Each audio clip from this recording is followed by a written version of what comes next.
রাখতে পারি। এই দেশটা সবার, এই দেশটা সবার, এই দেশটা আমাদের, আপনাদের, আমাদের সম্প্রীতির দেশ। আমরা যেমন আমরা যেমন মুসলিম ভাইদের যখন আমাদের দাওয়াত দেয়, হ্যাঁ, আমরা কিন্তু তাদের ধর্ম অনুসারে আমরা যাই, আমাদের ধর্ম অনুসারে তারাও আসে। হ্যাঁ, অনেকে গ্রহণ করে, দেখা গেল যে আমাদের এখানে যারা আসে তারা আসে, আমরা যারা যাই তাদের ব্যক্তিগত ব্যাপার, আমাদের তাদের প্রতি আমাদের একটা সম্প্রীতি সবসময় যেন কাজ করে। কিন্তু কথা হলো যে এই যে কুচক্র যারা আজকে আমাদেরকে এই সম্প্রীতি, আমাদের মুসলমান হিন্দু খ্রিস্টান সবার সাথে যে আমাদের যে একটা বৈষম্য সৃষ্টি করতেছে, আজকে আমাদের হিন্দুদেরকে কেন আজকে এই দেশ ছাড়া করছে? আমাদের আসলে এরা কারা? তাহলে আমরা দেখতে চাই আসলে এরা কারা? আজকে কেন আমাদেরকে দেশ থেকে বাধ্য করতেছে? কেন এখানে আমাদের, কেন আজকে আমরা কেন এই দেশে আজকে আমার এবং আমার সংগ্রামী আরো ভাই কিছু বলবেন, তার থেকে আপনার শুনুন। আমরা কেন এই দেশ থেকে চলে যাবো? এটা আমাদের জন্মভূমি, এই ভূমিতে আমাদের জন্মগ্রহণ করার পর আমাদের কেন যেতে হবে?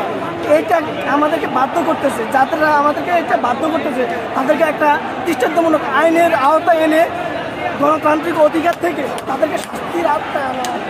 এই দাবি আমাদের এই জায়গা, আমাদের শিক্ষা, আমরা চাই আমাদের এই জন্মভূমিতে সুন্দর সুষ্ঠুভাবে আমাদের যে ধর্ম পালন করতে চাচ্ছি, আমাদের ধর্ম, আমরা এই দেশের সুন্দর সম্প্রীতি যে দেশ, যে বাংলাদেশ, এই বাংলাদেশ কেন আমরা বিতাড়িত হতে যাবো? আমরা কেন এই দেশ থেকে চলে যাবো? আমাদের কেন মন্দির হামলা হবে? কোনো দেশে কিছু হলে কেন আমার সনাতনী ভাই বোনদের উপর হামলা হবে? কেন আমার সনাতনী ভাই বোনরা কান্না করবে? আর কত আমরা এই আমরা এক বছর পাকিস্তান আছি, আমরা পাটনা দিতে প্রধানমন্ত্রী পাটনা দিতে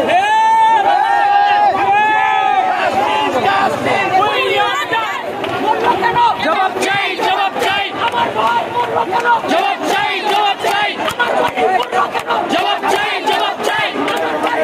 আরেকটা কথা বলতে চাই, সেটা হচ্ছে আমাদের ধর্ম নিয়ে সেই বিষয়ে হিন্দু সমাজকে, হিন্দু ছাত্র ভাইদের বলছি, আমরা এগিয়ে আসুন। কেউ যেন আমাদের ধর্ম নিয়ে ব্যবসা না করতে পারে।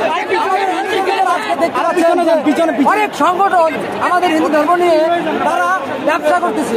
আমি চাই যে আমাদের হিন্দু সমাজের যত ছাত্রছাত্রীরা আছেন এবং আমার অভিভাবকরা যারা আছেন তাদেরকে বলতে চাই যে আমাদের এই ধর্ম নিয়ে যেন ব্যবসা না করে, যারা ব্যবসা করে তাদের কালো হাত ভেঙে দেয়। ঠিক আছে, আজকে আপনাদের দৃষ্টি আকর্ষণ করছি এবং সবাই আমাদের এই শান্তিপূর্ণ যে ইয়ে হয়েছে, সবাই আসছেন, সবাইকে আমরা ধন্যবাদ জানাচ্ছি।